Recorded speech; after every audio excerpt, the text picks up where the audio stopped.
Mengacu pada Permendikbud nomor 65 dan nomor 66 pada tahun 2013, bahwa penilaian otentik siswa dapat digunakan oleh guru sebagai perencanaan kegiatan perbaikan atau remedial, pengayaan atau enrichment, dan kegiatan layanan konsul.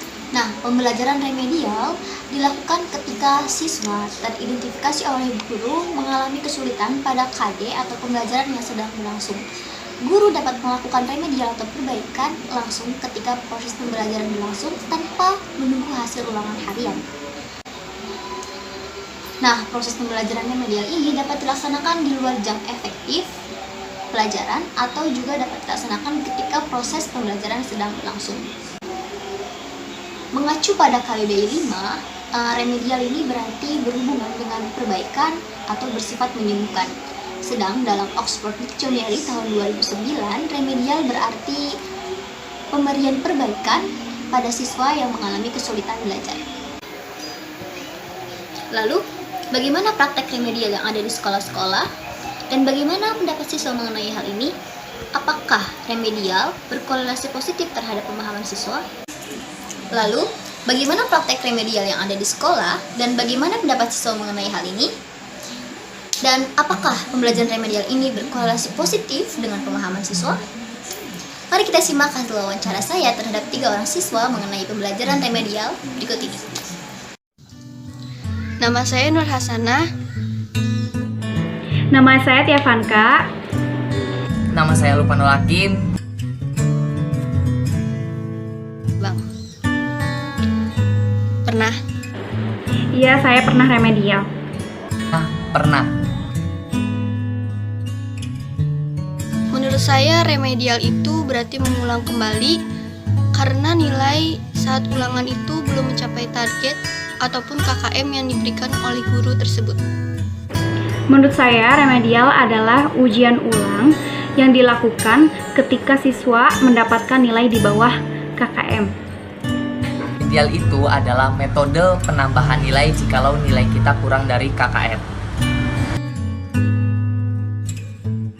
Biasanya guru memberikan soal yang sama seperti ulangan, nanti dikerjakan lagi. Metode remedial yang sering digunakan guru-guru saya itu seperti melakukan ujian tulis yang sama seperti pada ujian sebelum-sebelumnya.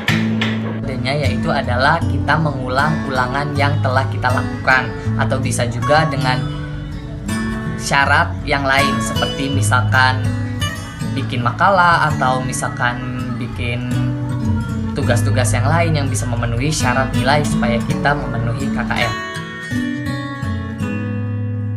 Tergantung pelajarannya.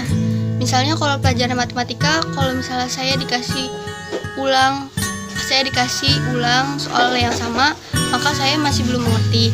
Tapi kalau misalnya pelajaran yang saya suka seperti ilmu agama ataupun biologi, saya sebelumnya sudah mencari materi-materi agar bisa mengulang dengan baik.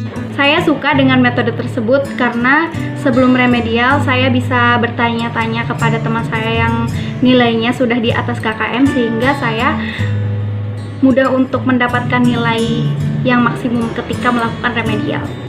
Itu adalah cara yang relatif, cara yang sangat gampang untuk saya ikuti, dan cara yang paling efektif juga.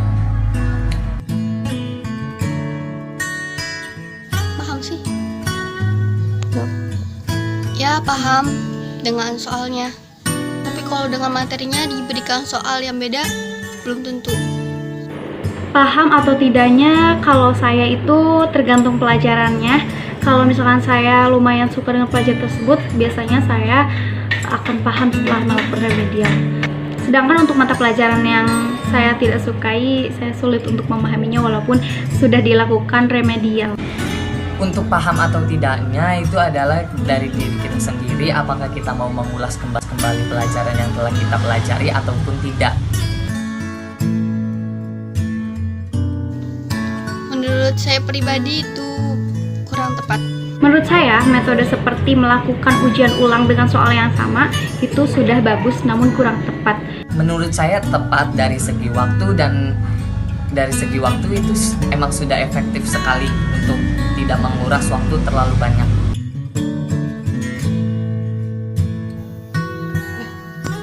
Metode yang saya harapkan ya seperti gimana caranya guru itu membuat muridnya lebih paham lagi ke materinya.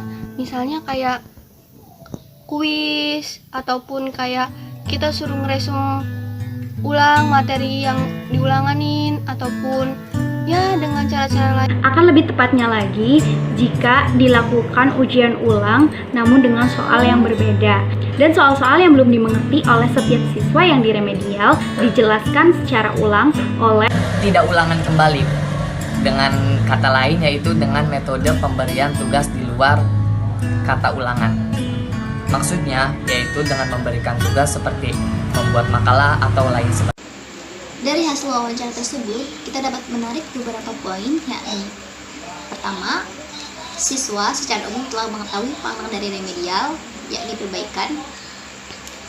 Kedua, karena mereka berasal dari sekolah yang sama, metode yang sering digunakan oleh guru mereka dalam perbaikan atau dalam remedial juga sama, yakni dengan mengulang kembali soal yang telah diujikan untuk dijadikan bahan remedial.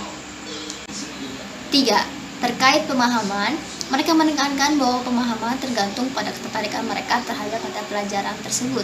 Tetapi, mereka mengatakan bahwa metode yang digunakan guru sepertinya tidak cukup tepat untuk menambah pemahaman mereka.